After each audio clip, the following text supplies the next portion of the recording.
benn waxtu ci télévision Futur Média dal leen ak jàmm ci xibaaru digg bëccëg bi dina bokk ci la ñuy waxtaane tey bilan bu màggal Touba xibaar yi nag wàcc na loole nag liñ ci nemmeeku am na juróomi téeméeri nit ak benn la ñu fa teg loxo ñoo ne nag laalu mbir yoo xamante ne rek laal na sinébar wala sàngara ak yeneen xeetu sàcc ci suñu xibaar yi dinañu jokkoo commandant Cheikh Tine bu brigade des sapeurs pompiers mu ñëwaat ci li nga xam ne moo gën a fës ci boobule màggal dinañ wax tamit lépp lu aju ci xarala yu yees yi nguuru Sénégal jël dogal waa assemblée nationale ci kàddu ki nga xam ne mooy Aymérou Gningue di président groupe parlementaire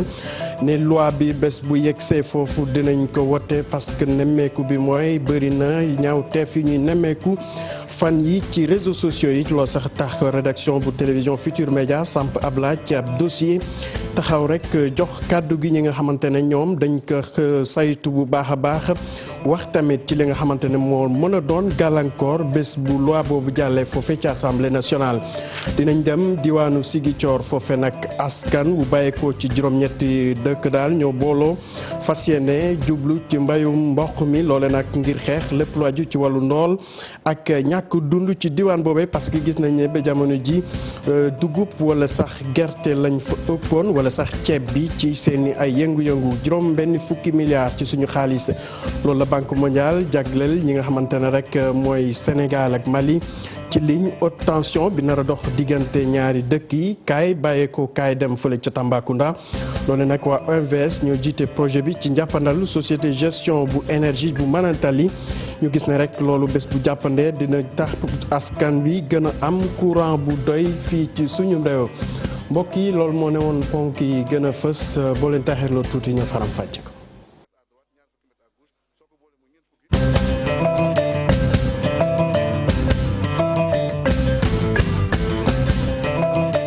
mbokk yi asalaamaaleykum niñ ko waxee woon léegi ci ponk yi màggal Touba weesu ñu jamono ji ñuy wax ci lépp lu aju ci wàllu bilan bi ci loole nag ñu ngi jokk ci buumu jokkoo bi ñu ne xamal ne commandant Cheikh Tine bu brigade bu sapeur pompier dara ñëwaat rek ci li nga xamante ne moom lañ mën a jàpp ci bilan boobu moo commandant ñu ngi lay nuyu. maa ngi lay fay bu baax. ana lan mooy bilan bi boo ñu mën a baaxee lépp lu aju ci li nga xam ne mooy màggal Touba atum ren ji. waaw màggal Touba édition 2018 ñëw nañu comme nañu daan ñëwee màggal yi passé couvrir nañ ko depuis mercredi 24 ba tey jii ñu ngi ci mardi 30 octobre 2018 à 12h li ñu mën a wax ci bilan bi mooy toll na ci ñaari téeméer ak juróom fukk ak benn ak ñaar yoo xam ne def nañ ko ci intervention moo xam l'accident la moo xam nit ñi feebar ñu transporté leen moo xam dañu doon maye ndox moo xam service de représentation soo ko xaymaa toll na ci ñaari téeméer ak juróom fukk ak juróom benn fukk ak ñaar ci intervention yooyu nemmeeku nañ ci lu toll ci juróom benn téeméer ak juróom benn fukk yoo xam ne ay victimes lañu maanaam ñoo xam ne dañ ci am gaañu ñuy loru ci ñooñu nemmeeku nañ ci fukk ak juróom yoo xam ne ñàkk nañ ci seen bakkan ñu profité wax dëgg yàlla di jaale ñëpp ñi nga xam ne ñu loru nañ ci mais intervention yooyu boo ci seppee accident yi nekk nañ ci téeméer ak juróom fukk ak juróom benn pour juróom benn téeméer ak ñeent yoo xam ne loru nañu ñu am ci fukk ak ñett yoo xam ne ñàkk nañ ci seen bakkan loolu nag boo ko gisee bilan la boo xam ne suñ ko bëggee méngale ak bilan année bi passé lii ñu am ci accident ak intervention moo gën a néew li ñu amoon daaw. moo commandant ñu desande ak yow rek wax nga léegi bilan bi ñu amoon daaw ci màggal bi moo gën a gis lool ci ñi nga xam ne ñoo nàkk seen bàkkan ndax dafa am matuwaay yoo xam ne jëloon ngeen ko atum ren ji ngir gën a taxaw wala sax gën a ñaax ñi nga xam ne ñooy dawalkatu woto yi surtout bu ñuy wax ci wàllu accident yi. waaw ci wàllu accident yi balaay màggal gi matuwaay yi ñu jël mooy def nañu sensibilisation ci gox yu bëri bi ñu xoolee bilan daaw dañoo génne axe yi nga xam ni bërëb yi nga xam ne fa la accident yi ëppee ñu dem ci bërëb yooyu non seulement def fa ay sensibilisation mais aussi def fa ay moyens yoo xam ne nii day tax kenn du fa mën a daw lu bëri loolu gendarmerie def na ko ànd ko police ñun ñu doubler moyens yi nekk foofu jàpp naa ne loolu bokk na ci lu gën a néewal accident yi boo xoolee aussi ci autoroute à péage bi ñu doon tiit vraiment accident yi néew na fa loolu li ko waral nag mooy liggéey bi am solo bi fa gendarmerie def ak police mais aussi ak dispositif bu am importance bi nga xam ni sapeur pompier teg na ko fa ba tax mënoo daw yenn allure yi loolu daal mën nañu wax ni bokk na ci li nga xam ni moo tax accident yi wàññeeku cette année. ñu ngi lay jaajëfal mu commandant mu nekkoon commandant Cheikh Tine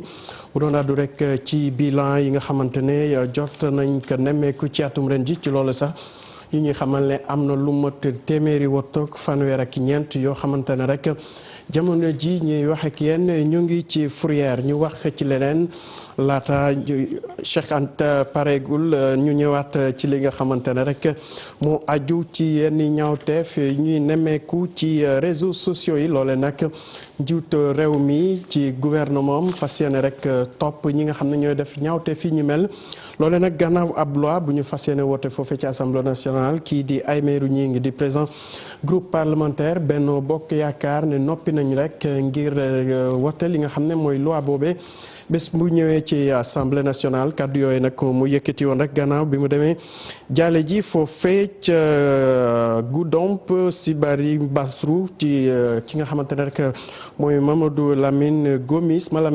bi wuy ji woon borom ñu teewlu ko ci Bakary Konté andi ci ak Khali Diagne. président groupe parlementaire bu Benno Bokk Yaakaar Aymérou Gningue moom nag délégation bu mag moo ko gunjee ñëw ci diwaani Simbandi Birassou si kër fa Malamine Gomis ñëw présenté ay condoléances am loolu nag bu mu amee ci la ne kooku lépp loo xamante nekk na suyam moom dina ko def ndaxte am na ay dige yoo xamante ne defoon na ko fii ci gox bi. Dial nit koo xam ne suñu mbokk la di nit ku baax nekkoon député ñu bokk kuréel. mais ñu bokk tam coalition bu ñu nekkoon loolu moo tax tey ma ñëw fi ñaari tànku président coalition Benno Bokk Yaakaar muy le président Macky Sall ñëw itam ci tànku ki nga xam ne mooy président assemblée nationale. comme premier vice président wax nañu ne loolu bokkoon na ci ay mëbëtam man maa jël fi engagement ni ñun député dinañu waxtaan ci suñu biir seet naka lañ koy jàppale ba loolu mu mën koy yeggale. te jàpp naa ni comme loolu daf ko jëmale woon ci élèves yi nga xam ne ñi ngi nekk ci collège ak lycée pour mu cotiser leen pour que ñooñu ñu mën a bénéficier couverture maladie universelle muy programme politique bu am solo boo xam ne président de la République moo ko fi indi. président bu groupe parlementaire Benno Bokk Yaakaar di ñaawlu saaga yoo xamante ne ñu ngi koy def ci internet ba tax na mu ne assemblée nationale dinañ voté loi boo xamante ne moom la ñuy régulariser utilisation réseaux sociaux yi. saaga yi ci internet xam nga rafetul parce que dof rek. moom mooy làqu ci ginnaaw écran di saaga koo xamee bu dajewoon ak ci moom ci mbedd mi du ko ñemee saaga te nag nouvelle technologie yi dafa am lu mu indi loo xam war na mën a gaawal suñu xam-xam waaye nag am na lu mu yàq li mu yàq nag mooy saaga yi ak li ñu boolee nga xam ne bokku ci parce que ñun suñu dëkk yi bii di Sénégal dëkku diine la dëkku kersa la dëkku jom la dëkku suturalante la loolu moo tax man d'accord naa ci loi boobu nga xam ne ñu ngi koy indi assemblée nationale te jàpp naan sax egsi na fa ñu jàngat ko. Aymérou Gningue dafa ñëw présenté njaal chef de l'État Macky Sall ak président bu assemblée nationale Moustapha Niasse fii ci Simbandi Birassou ci famille feu Malamine Gomis. Bakary Konté dañuy desandi ak xarala yu yees yi ak ndogal bu gouvernement Sénégal topp képp koo xam ne da nga yëkkati ay kàddu yu ñaaw ci internet. loole nag loi bi tax waa rédaction bu télévision Futur Média samp ab laaj ana lan moo ci mën a laxasu lan mooy njëriñam ban jafe-jafe la mën a indil ñi nga xam ne ñooy wéy jëfandikoo yi Adiata la andi ci ak Thierno Laurent Mendy. dogal bi ñu fas yéene jël daal di teg loxo képp kuy saaga ci internet bi ñu bëri ànd nañ ci seeni kàddu nee nañu saaga dafa rek a tegginewul. loolu man pour man lu rafet la parce que internet bi mu ngi jaxase dëkk bi. loo xam ne kenn mënatu ko gérer day yàq toute la société te loolu du suñu cosaan. bu jëlee initiative rek c'est parce que mu ngi ci dëgg. donte ànd nañ ci wante ragal nañ ne rek dogal boobu am lu mu nëbb. saaga moom baaxul fi ñu ko defee nag moom moo xaw a xajam waaw ba nit ñi mën nañ ko teg leneen wu dul leneen alors comme yeeg seen jikki daal la ñuy def yemale candidat yëpp citoyen yëpp. ku def loo xam ne du noonu ñu tere ko. gouvernement bi bu fekkee loolu moo ko tax a jóg je suis d'accord avec le gouvernement mais su fekkee ne il y a un agenda lu ñuy nëbb kooku du ma ci ànd. am ñu ne jël dogal li ni mel bu ñu moywul rekk dina gàllankoor liggéey yoon. li gën a yenu maanaa mooy mbir bi ñu koy topp na nekk dans l'intérêt de la justice da nekk topp yoo xamante ne dana jëriñ justice dana jëriñ société bi ndax bu bañ a jur safaan waruñu rek abuser comme on dit trop de justice tue la justice. ñu ne nag jot na nguur gi ak taskatu xibaar yi bàyyi xel bu baax ci seeni liggéey bañ a wàcc seeni ànd. dégg naa benn député un cadre de l'APR saaga Sonko kenn waxu ci dara kon agenda ou pas il faut que il y ait l'égalité égalité de traitement il faut que nit ñi xam fu ñu war a yem saaga moom ci journal moo baaxul. boo siiwalee ay saaga wala ay xaste daf na ne yaa ko def ki ko def ñu ngi ko jàppee comme complice comme ko xamante ne def la jàppale. journalistes yi nañ jël aussi seen matukaay ñoom ñoo fi nekk di tas xabaar nañuy laaj koo laaj waxula sul ay saaga bàyyi ko nga laaj keneen ñun li ñu soxla moo di weccee xalaat boo xam ne dina jëmale suñu réew kanam. teg daan wala ñàkk teg daan ñii di saaga ci internet bi laaj bi du loolu ndax rek dinañu yamale ñëpp ci wàllu yoon ngir rek tere kumba am ndey ak kumba amul ndey daal di dakkal tamit lépp luy jëfin yu ñaaw. Adiata la ñu dem ci bët Saalum réew mi ba ca diwaanu Bantandiang nekk ca commune bu Koulibantang foofee nag askan wi ñoo wàccoon ci mbedd mi ñoom li ñu bëgg rek mooy nguuru Sénégal def kem kattan ngir ñu mën a am courant am tamit ay forage wala sax ay l'école yoo xamante ne seen doom yi dinañ fa mën a dem wala ay poste de santé loolu daal moo taxoon ñu wàcc mbedd mi di yëglu su ko defee rek kilifa yi mën leen déglu Bakary Konté ànd ci ak Khali Diame. Bantandiang dëkk boo xamante ne moo gën a rëy ci commune bu Koulibantang lépp fa manqué pour dugg ci dëkk boobu lee lu jafe la am ñu ndox bu sell amuñu électricité amuñu poste de santé. jafe-jafe bi ñu am ci yoon bi ñun mën nañu wax ni suñ doom yi suñ jabar yi bu ñu umbee daanaka bu dee 30 personnes la 15 personnes yëpp dañuy am jafe-jafe wala opération lay doon wala doom yi sax duñu mucc am na koo xam ne motul sa une semaine saret la daanoo ci sareti mbaam ñaareel bi. am na benn ten boo xam ne dañ ko ci naan une semaine boo xam ne waa kër yëpp di nga am problème parce que lan la ñu ne daamu lu ci dugg ba dee ci ten bi ñun yekkuñu ko. pour képp produit bi ci alcool bi tamit yoon bi amul léeg-léeg day ñëw boo Sédhiou ñu ne ku ko mën a jël Sédhiou nga dem jël ko Sédhiou te ñun amuñu moyen takk fii saret daw ay 70 kilomètres da ngay naan da ngay dem Sédhiou di fa jël sa produit wala di fa jël dara loolu mënuñu ko day tax suñu mbay mi du normal suñu liggéey bi du normal du ñu am dara. suñu béy ba dañuy utiliser suñu doole ba pare day mujjee yàqu duñ ci am njariñ courant amu fii dara am fii mu ñu ba tey li ñuy utiliser ci pétrole Sénégal fii amul benn commune bi utiliser pétrole. population yooyu di ne dañu bëgg tam benn collège ak benn lycée ci gox bi. dëkk yi ñu nekk ci wetu Bantandiang fa la Saare Halel Saare Sadio Dioura Saare Samba Sira Madina Dembaso Kurunto Yaasako Wassadou Témanto dëkk yëpp Bantandiang lañu wër. moo tax ma bëgg a seeyam tey parce que dama yërëm day daw yaram. ñi ne nag bu fekkee nguur gi deful dara di ci élection présidentielle yi ñoom environ 4000 électeurs ñi ne duñu voté. bu gouvernement deful dara ñun lu ñu moom mooy suñu carte lañ moom nguur gi bu deful dara ñun tamit wote muñu histoire ñu dañ leen dalal dugal leen ci fi ñu war a wote parce que loolu dañuy def saket ñu woteel foofu ñu dugal leen fi ñu war a wote mais ñun kenn du jóg fekk leen fa wote ba seen kii jot nga ñibbi ñun du ñu wote du am Pakaaw Bantandiang. Bantandiang di ne Puma ak programme PUDC ñi daal di réagir si nu mu gën a gaawee génnee leen ci bax bu ñu nekk.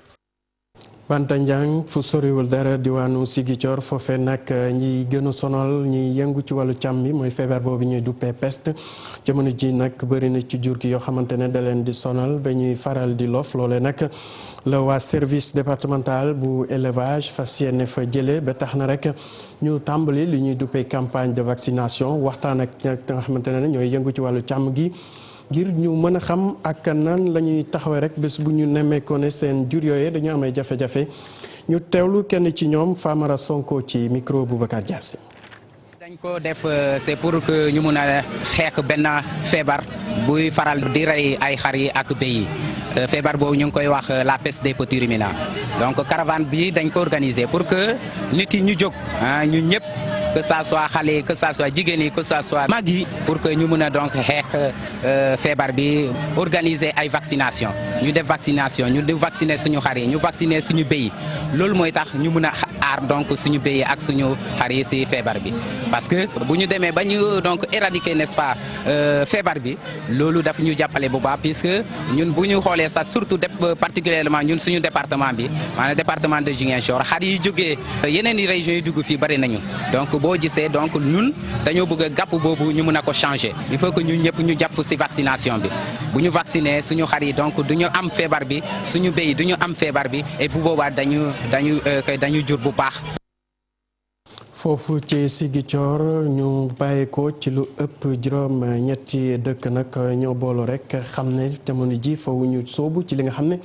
mooy mbéyum mboq mi bu ko defee rek jafe-jafe yi ñu doon nemmeeku ci wàllu xiif ñu mën ko fàtte ci loole nag dañu seetlu woon ne wàllu dugub ceeb ak leneen rek lañ doon yëngu te gis nañ ne ak mbéyum mboq mi foofu rek yenn jafe-jafe dinañ ko mën a fàtte ci diwaan boobee Boubacar Diassi ànd ci ak Lamine Mandia. ngir xeex lii di ñàkkum kaaraange ci wàllu dundu ci gox gu ñu naan Kalunaay rawatina ci commune bu Wonk ay dëkk kaw yu bari ñoo daal di organiser wu ngir mën a liggéeyandoo ci wàllu entrepreneuriat agricole. tey soo ko xaymaa si juróom-ñetti village lañu waaye ci loolu village yi def nañu 102 hectares ci wàllu mboq ren suñu defi mooy comme ñun ñoo demal suñu bopp am nañu yaakaar ne déwén dinañ ci am ay jumtukaay yu ñu mën a permettre ñu mën a doxal mbir mi comme ni ñu ko bëggee. waaye mel na ne béykat yi dañu soxla ku leen gunge rawatina ci lu jëm ci tàggat leen ngir ñu mën caa am luñ ciy yóotu service régional bu sécurité alimentaire ne dina ci taxaw. Peut-être qu'il faudra penser à l'avenir à la capacitation, au renforcement des capacités et peut-être des techniciens et également des producteurs pour améliorer peut-être les techniques agricoles. Donc bu ñu ñëwee ci zone bi tey ñu gis lu mel ni je pense que c'est des choses à encourager nga xam ne war nañ leen mën a jàppale bu baax yi dem te yaakaar naa ne encouragement boobu ak jàppale boobu du ñàkk parce que ci programme PNASAR bi am na programme moo xam ne sous composante bu ñu naan les les nouveaux terroirs résilients maanaam lii lañ ci bëgg donc bu ñu gisee ñi nga xam ne commencé nañ ñooñu d'abord ak avant programme bi ñoo ñi taxaw ci déjà c'est des gens ñoo xam ne parce que ñoom ñoo jiitu dañ leen war a jàppale ñu encourager leen ci sens boobu. expérience bu ni mel war naa mën na law ci Casamance wërngal këpp su fekkee lu ñuy séntu ci commune bii di Wonk jot na antu. ñu wax ci leneen fan yéen weesu nag kii di secrétaire général bu CNTS/FC di Cheikh Diop moo doon àddu rek di jëmale ci li nga xam ne moom lay duppee problème yu aju ci wàllu énergie fii ci suñu réew rawatina ci lépp lu aju ci wàllu essence fuel ak li ni mel loole nag njiital Senelec di Serigne Mboup àdduna jëmale ci li ni mel nee na xibaar boobu wóorul ndax dara amu ci te fii ak i fan dinañ ko gën a fësal ndax taxawaay biñ ci nam am lu mucc ayib la ñu teewlu ko ci micro Ndeye Marie Dabo. su fekkee essence bi dafay yokk ci àddina bi te loolu moo am yokk gu métti boo xam ni tey luñ koy jaayee du njëg gi mu war a jar. loolu moo tax ñu bloqué prix blocage prix boobu nag day def muy wax loo xam ne dañ ko liggéeyoon ba pare ñu war ñu ko fay te nekkul ci njëg yi ñu jaayee nit ñi gouvernement bi moo ko war a joxe et joxe gi mu koy joxe nag dafa am yoon wu muy jaar ak nu muy demee moo tax day dem ba jamono mu nekk montant yu am solo te montant yooyu bu àggee foofu day indi jafe-jafe parce que banque bi lay lebal nga indi bateau pétrole su waxtu wi jotee da nga ko war a fay su boolee day dem ba dootoo mun a teel a fay loolu moo indi woon tension yi ngeen gis chaque fois léeg-léeg bateau ñëw banque bi ni non man mën a ko ubbi parce que li ngeen ma indil matagul jox leen ma kayit ba engagé ni tel jour di ngeen joxe mooy indi jafe-jafe. ñu wax ci wàllu courant bi diggante Sénégal ak réew Mali loole nag banque mondiale fas yéene na ci dugal lu ëpp juróom fukki milliards ci suñu koppar loole nag liñ ci jublu rek mooy fexe bi courant bi bàyyi ko foofee ca gaara Manantali yegg si fii ci Sénégal ci jàppandalu société bi ñuy duppee société de gestion de l'énergie du Manantali ci taxawaayu ki nga xamante ne rek wala kuréel bi nga xam ne mooy OMVS ñu teewlu ci reportage bu ci Moussa Omar Gueye def am ci ak Amadou Diédhiou. kaay nekk ci Mali Tambacounda nekk ci Sénégal ñu ni nag dañuy amal benn ligne haute tension guddaay bi toll ci 200 kilomètres courant bi nga xam ni OMVS jaarale ko ci SOGEM société de gestion de l'énergie Manantali ñoo ko doon defar ci centrale ya fa ne ñu daal di ci jël nag lu takku daal di koy jëmale ci Sénégal mu dugg ci réseau électrique bu Sénélec ñu ne nag projet boobu njëgam toll na ci $50 milliards ci sunuy koppar. mais mu doon liggéey boo xam ni dafa laaj ñu waxtaan saytu population yi te loolu moo tax mu indi atelier bi parce que du ñu war a def lu ñuy wax plan de réinstallation mooy plan boo xam ni pour ñi nga xam ni ligne bi dafa indi jàll parce que ligne bi day indi day jël benn couloir bu mag boo xam day toll ak ñeent fukki mètres c'est-à-dire soo jëlee axe ligne bi day jël ñaar fukki mètres à droite ñaar fukki mètres à gauche soo ko boolee mu ñeent fukki léegi lépp doomu aadama boo xam ni mi ngi ci biir ñeent fukki mètres yooyu moo xam kër la moo xam tool la moo xam àll boo xam da nga koy daf lay jëriñ léegi il faut ñu saytu ko ñu xam ni lii projet boobu mën na la indil ngant ñu xool nu la koy fayee loolu mooy paar. di fàttali li nga xam ne moo faree ci Sénégal ci ligne boobu nga xam ne ñu ngi koy defar bu fekkente ni ñaari téeméer ak juróom-ñett fukk ak juróom-ñetti kilomètres la téeméer ak juróom-ñeent fukk ak juróomi kilomètres yépp ñu ngi faree fii ci biir Sénégal xanaa kay juróom-ñeent fukki kilomètres yi ak ñett ñoo faree fi nga xam ne moom mooy ci réewum Mali. ci wax ci leneen seetlu bi mooy élection wala yenn xew-xew saa yu jubusee dafa am ñoo xam ne rek dañ leen di jël di leen def ay garde corps te ñooñee seen xam-xam du ci màcc ngir jële fi loolu nag doomu Sénégal yi nga xam ne ñu ngi dund biti réew rawatina fi nga xam ne moo France ñoo jóg lu ñu bëgg rek mooy nguuru Sénégal jàppale leen bu ko defee ñu tàggat ñooñee ba ku leen mën a soxla mën leen liggéey loolu ni mel ñu teewlu kenn ci ñoom di Zita Goudiaby ci micro Wakar Diassi. ma leen di ñaan pour nañu bañ ba tëdd campagne baa ngi ñëw élection présidentielle yi mu ngi ñëw vraiment na xale yi nangu ñu am métier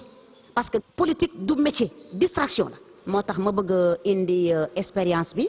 pour mën ko partager ak sama frère et sœur pour former ay garde corps yoo xam ne yu assermenté yu am ay diplôme yow ki sa di garde corps mbër nga wala def nga karaté wu jigéen ak góor comme chaque pays bu bëgg émerger wu day am ay à part police militaire gendarme ak douane dañuy am ay agents de prévention et de sécurité loolu mooy sécurité professionnelle loolu laa bëgg ñu indi fi Sénégal pour dimbale gouvernement Sénégal parce que ñoom ñoo ñuy def tamit pour ñu xam ni dañoo war a def comme ñëpp bépp pays bu émergent bu ñuy wax day émerger comme tous les pays ils ont tous des agents de prévention et de sécurité formés assermentés ñi nga xam ne seen numéro professionnel mu ngi ministre intérieur. réewu Gambie dugaat na ci kuréel bi ñuy duppee Commonwealth loolee nag ci dogalu ki nga xamante ne mooy président Adama Barrow gannaaw 2013 le président Yaya Jammeh décidé woon rek génne ci kuréel boobu nag mu ne nañu wax ne dinañu fa dugaat li nga xam ne nag moo gën a am solo ci kuréel boobu ñu xamal ne rek lépp lu aju ci wàllu njënd ak njaay loolee dinañ ci mën a jàpp ak li nga xam ne moo aju ci wàllu visa pour ñi nga xam ne rek ñoo war a dem foofee ca communauté bi ci loolu nag ki nga xam ne mooy Prince Charles sax dinañ ko xaarandi foofee ca Banjul léegi ni suba mu fas yéene def ba dox rek fi nga xamante ne doxu nemmeeku ci diwaanu Ghana ak Nigéria. ñu wax ci mbiru tàggat yaram bët saalum réew mi nag la ñu dem rek foofu li nga xam ne rek mu aju ci wàllu infrastructure ak li nga xam ne mooy moyens yi ñuy dugal ci wàllu basket yenn saa yi du ñu mattandi ngir jële fi li ni mel nag ki nga xam ne mooy njiital fédération sénégalaise de basket di maître Babacar Ndiaye te woon na foofu rek ngir waxtaan ak ñi nga xam ne ñëpp ñooy yëngu ci wàllu basket su ko defee ñu xool yoon bi ñuy mën a aw rek ngir mën fa yombal liggéey bi ñu teewlu ko ci micro Boubacar Diassi Abdoulaye. pour seet si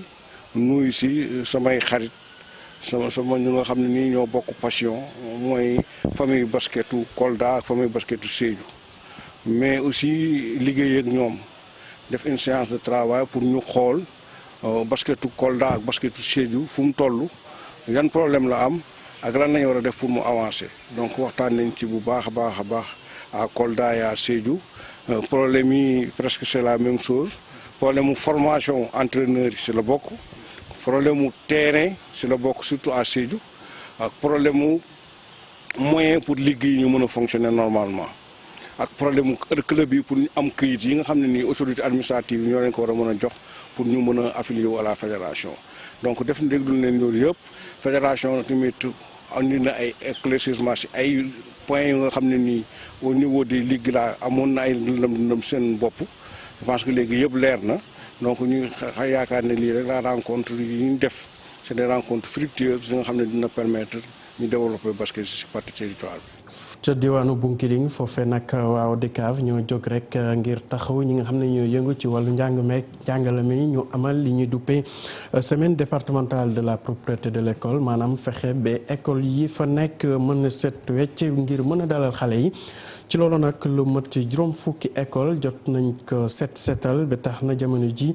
ñu ne rek gone yi mën nañ fa delluwaat lu ëpp tamit fukki élèves dinañ leen dugal rek juróom fukki élèves ci programme bi ñu duppee CMU élèves ca diwaan ba Bakary Konté ak Khali Diame. ODCAV bu Bunkiling at bu nekk ñu ngi gën a jege l'école yi am na sax programme départemental boo xamante ne moom la ñu tuddee semaine départementale propreté entretien école yi. programme boobu moo ñu permettre pour ñu engager école yi. yaakaar naa au moins 50 ASC liggéey na ci wàllu école ci département Bunkiling pour que ñu defar cours yi defar saal yi pour que ubbi tey jàmm tey mën a am ci département bu ñu paree ci loolu ñu ne école de foo koy jàppale war nga xalaat wér-gu-yaram xale yi te moo tax tey ñu enrôler 50 élèves ci programme CMU élèves. parrain bi nekk acteur bu développement ndaxte mu ngi yëngatu ci éducation ci santé ak fànn yu bëri wante tamit di xeex immigration clandestine jënd na sax benn tracteur boo xamante ne da ko jox ndaw yoo xamante ne ñoo nekk ci village am buy jàkk Fodé. nit la koo xam ne mu ngi liggéey mu ngi def kettam ak kantam pour population am exemple bu ñu am mooy tey depuis 2014 El Hadj Alpha Omar Kandé mu ngi investir ci éducation fay ñaari enseignant ci ñetti classe yu dëkk bi am benn enseignant la état bi yónni foofu muy leen fay par mois ren mooy 3 ans et dégg nañ déjà jël na 4e enseignant donc 3 enseignants lay jël en charge du éducation kese muy yor population ci seen wér-gu-yaram muy yor population ci seen cadre social même ci religion. IEF bu Bunkiling Cheikhou Sidibé di rafetlu initiative bi le wante mu ngi ne ASC yi ñu yokk seen loxo. bi école ubbee mooy ñeenti fan ci weeru octobre bi ñu nekk boobu la élèves yi ko waroon na tàmbale ñun defoon nañu benn tournée. ci tournée bi dugg nañ ci ay école fekk nañu quand même quelques écoles yi nga xam ne ASC yi jot nañ ko nettoyer génne ñax mi. ci programme CMU élèves président bu ODCAV bu Bunkiling Kaba Fati di ne at buy ñëwaat dinañ yokkaat élèves yoo xamante ne ñoom la ñuy enrôler. egg si nañu ti xëtu yéenekaay yi ak Barthélémy Ngom. dal leen jàmm discours xalif général des mourides ci bi ñuy amal cérémonie officielle u magal bi ci atum ren ji daanaka yéenekaay yépp a ko xëyee ni ki tey ji l'observateur ne Serigne Mountakha Mbacké jaaree ko ci ki yore kàddum di Serigne Bass Abdoul Khadre sàkku na ci mbooleem ñi nga xamante ne dañoo bëgg a jiite réew mi ngir rek ñu sàlloo jàmm te fexe réew mi ne ci dal rawatina ci élection présidentielle gi ñu dëgmal ci atum 2019 nee na réew kenn du ko tabax ci caaxaan ak yoo xamante ne amalul njëriñ askan wi mu di kàddu yu xalif bi ci biir yéenekaay bi di Le Quotidien loolaa tax Sud Quotidien ak L'As ne Serigne Mountakha Mbacké daal dina sermoné bu baax ñi nga xamante ni ñoom ñoo seq géew politique bi sàkku na ci ñoom ci biir yéenekaay bi di Soleil ngir rek ñu gëm yàlla te nangu dogal gi tukkee ci mbañ gàcce yi ci élection gi ñu dëgmal sàkku nag ci ñoom ñëpp ñu seq langue politique bi ngir rek ñu moytandiku ay wax yoo xamante ni mën na indi jiixi jaaxaa ci biir réew mi jaxase Sénégal loolaa tax La Tribune ne discours dëgg la xalif bi def yéenekaay bi di Les Échos ne historique maanaam lu ma sut am ci histoire ba tey ci biir yéenekaay bi di Les Échos xalif bi sàkku ci mbooleem ñi seq langue politique bi ngir ñu moytandiku kàddu yoo xamante ni mën na xàjjale askan wi ay kàddu yoo xamante ni mën na tax ku nekk am lu mu téyel sa bopp te loolee sëriñ bi jàpp na ne baaxul loolaa tax Sud Quotidien ne xalif bi xutba na bu baax ñi seq langum politique bi fii ci mim réew di Sénégal Vox Populi ne xalif bi def na discours bu am doole ba tey ci biir yéenekaay bi di L'Observateur xalif bi ne réew kenn bari ci yoonu màggal bi mu di bilan yi accident yi ci yoon bi juróom benn fukk ak ñetti accident lañ ci nemmeeku am na fukk ak ñetti doomu aadama yu ci ñàkk seen bakkan la réew mi quotidien ak L'As xamle Sud Quotidien moom ne yemu ca de ndaxte am na lu toll ci juróom benn téeméer ak fukk ak benn doomu aadama interpellé nañ leen maanaam teg leen loxo yokk ci téeméer ak fanweer ak ñeenti woto yoo nga xamante ni dañu leen fourrière réew mi quotidien jëlaat daal di xibaar ne am na juróom ñeenti kilogramme yamba yu ñu nangoo foofu la ca Touba Madiana lañ ko fekk moom maître Madické Niang di candidat déclaré ci élection présidentielle gi ñu dëgmal ci atum 2019 ay kàddoom ci biir yéenekaay bi di L'Observateur rawatina nag candidature am bi nga xamante ni dafa jur coow ci biir PDS maître Madické Niang nee na du traître te ba tey ci biir parti démocratique sénégalais la bokk ba bañu koy notifié ne dàq nañ ko maître Madické Niang daal di ci yokku ne dana janoo ak Karim Wade su fekkee ne moom Karim dafa bañ ne maître Madické Niang du ko topp leen ma ci biir yéenekaay bi di direct info mi xëy jox kàddu gi keneen gaa du candidat ci élection présidentielle gi ñu dëgmal waaye nag ndegam xam-xamam màcc na ci wàllu koom am na lu mu war a wax rawatina ci doxalinu réew mi Demba Sylla dellu siwaat ci pétrole beeg gaz bi ñu gis fii ci Sénégal nee na nag du caa génne am nañu pétrole ak gaz rek te dañoo war a nekk réew mu émergent Demba Sylla dafa jàpp ne li ko dalee ci atum indépendance ya ba léegi mbooleem ñi ñu fi mos a jiite defuñu ay actes yu war a mën a tax Sénégal suqaleku lii la wax sama naataango yu direct info ñu tàbbi ci yéenekaay bi li libération mi xëy def tamit ay révélation yu ñeel mbirum bachelier yi nga xamante ni orienté wuñu leen ci privé bi yéenekaay bi ne am na lu lëndëm ci fanweer ak benn milliards yi ñu ne génne nañ ko ci mbir moomule ba tax nag yéenekaay bi ba tey daal di siiwal nag lii war a mën a tax nguur gi génnee audit ngir xool koppar yooyu fan la dugg ñu dugg ci biir yéenekaay bi di record wax ci Premier League ak Sadio Mané bi nga xamante ni dugal na juróom fukkeelu biyam ñaar fukk ak benn la dugal bi mu nekkee Southampton yeneen ñaar fukk ak ñeent yi des ak Liverpool la ko amee ci noonu Stade Quotidien ne Sadio Mané jàmm